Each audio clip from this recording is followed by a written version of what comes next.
Welcome to this custom-tailored deep dive. I mean, we designed this specifically for you, the listener. Yeah, we've got a really compelling topic today. We do. Our mission today is to examine this massive breakdown of institutional trust and really look at workplace safety in high-stakes environments. Right. Environments where you'd think safety is the top priority. Exactly.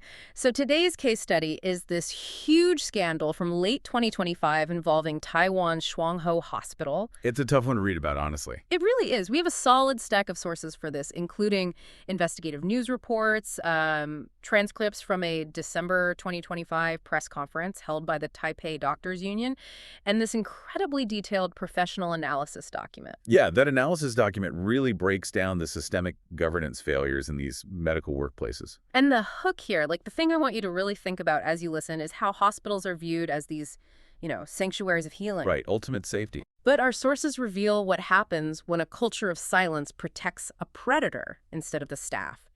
So I want you to consider how power imbalances in your own industry might mirror this. Okay, let's unpack this. Let's do it.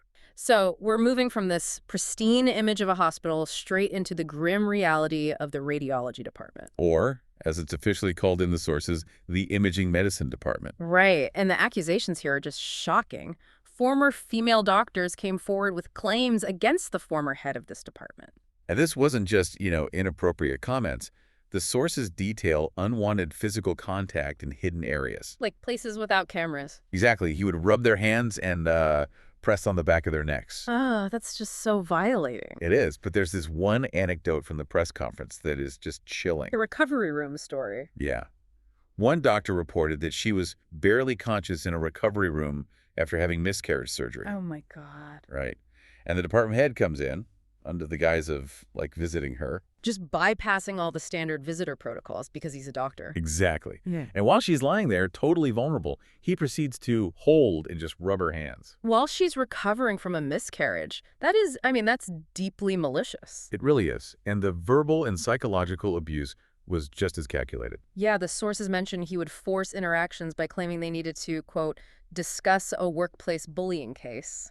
Weaponizing HR language to get them alone. Right. And then he'd forcefully hold their hands and whisper these unsettling things like, your hands are hotter than mine. It's pure psychological manipulation. And he also routinely calculated how many favors the doctors owed him. The term in the sources translates to a debt of human gratitude. What's fascinating here is how the professional analysis explains this.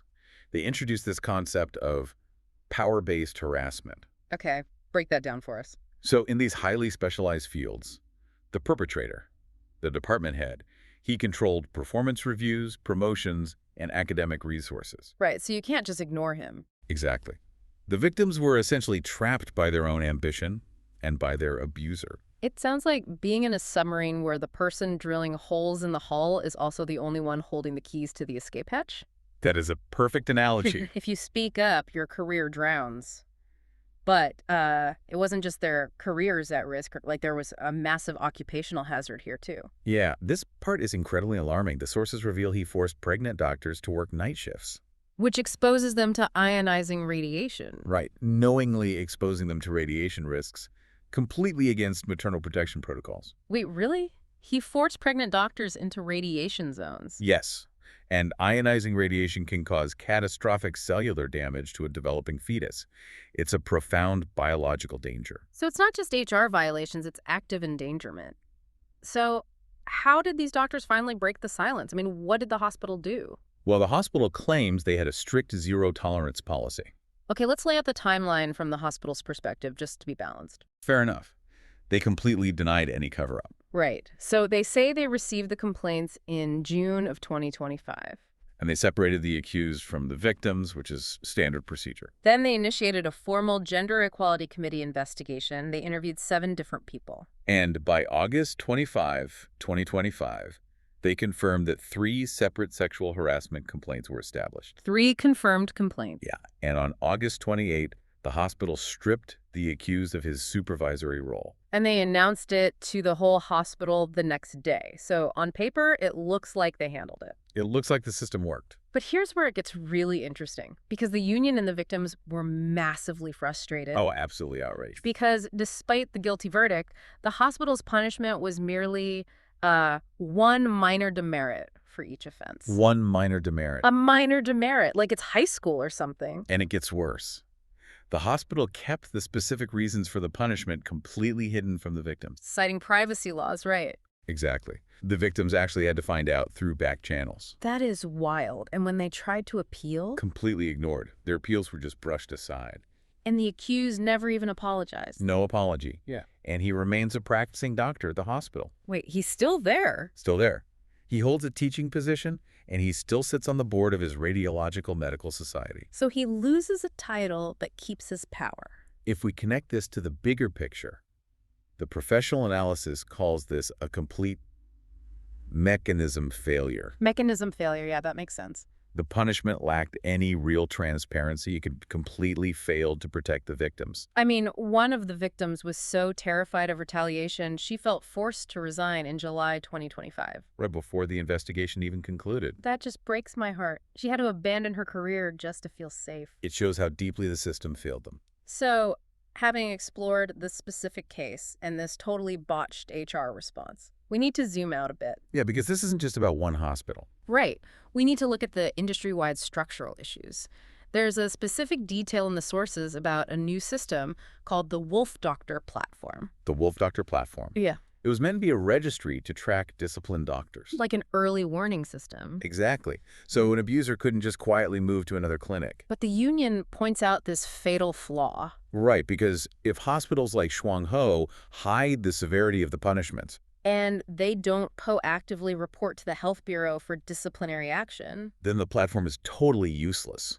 It's an empty database. because the data never gets uploaded. The hospitals are protecting their own reputations. Precisely. And the sources mention this isn't an isolated incident at all. Yeah, there's that extended reading snippet in the article. Yeah, the Mioli case. Right. Another similar case with a renowned nephrologist, a kidney specialist in Miali. What happened there? He cornered and forcibly kissed a female employee on New Year's Eve. Oh, wow. Another high-ranking specialist. Yeah. Just crossing physical boundaries. Exactly. This raises an important question, though. This raises an important question indeed. Why is medicine so susceptible to this? Yeah, why do these highly educated environments keep failing to protect your staff? The expert analysis explains it's because of the medical field's rigid hierarchical culture. Like the military. Very much like the military, it creates a severe lack of psychological safety. So nobody feels safe speaking up against a superior. Right. And the summary proposes the solution. Gender governance must be institutionalized. Institutionalized gender governance, what does that actually look like? It means these cases can't be treated as isolated PR crises anymore. Hospitals need truly independent investigation bodies. So bodies completely devoid of internal conflicts of interest. Exactly. People who don't care about the hospital's revenue. Let me jump in here because this is the paradox that I just can't get over. Go for it. We expect hospitals to have these rigorous, almost obsessive safety checklists, right? To prevent a surgeon from operating on the wrong organ. Right. The protocols are incredibly strict for patient safety. So what does this all mean when they don't apply that same rigorous safety protocol to their own staff's well-being? It means the institution prioritizes its public reputation and its bottom line over the actual humans working there. Which brings us back to you, the listener, because while you may not be a radiologist in Taiwan, the lesson here applies universally. Absolutely. Whether you're in tech or finance or academia, when institutional reputation is prioritized over individual safety, those zero-tolerance policies in your employee handbook. They're entirely meaningless. Completely meaningless, just ink on a page. I want to leave you with one final thread to pull on, something to really think about. Yeah, let's hear it. The sources detail how this toxic environment forced talented female doctors to flee the hospital. Right, a massive brain drain. Exactly. So if a medical institution's culture is so sick that it actively drives away the very people trained to save lives, What? at what point does a hospital's internal HR failure become a direct threat to public health and patient survival? Because if the doctors are leaving, who is taking care of the patients? Exactly. It stops being a private workplace dispute and starts being a public health crisis. That is a deeply chilling thought to end on. Thank you for joining us on this custom deep dive into these sources. We really hope you take these insights back into your own professional world. Stay safe out there. Take care, everyone.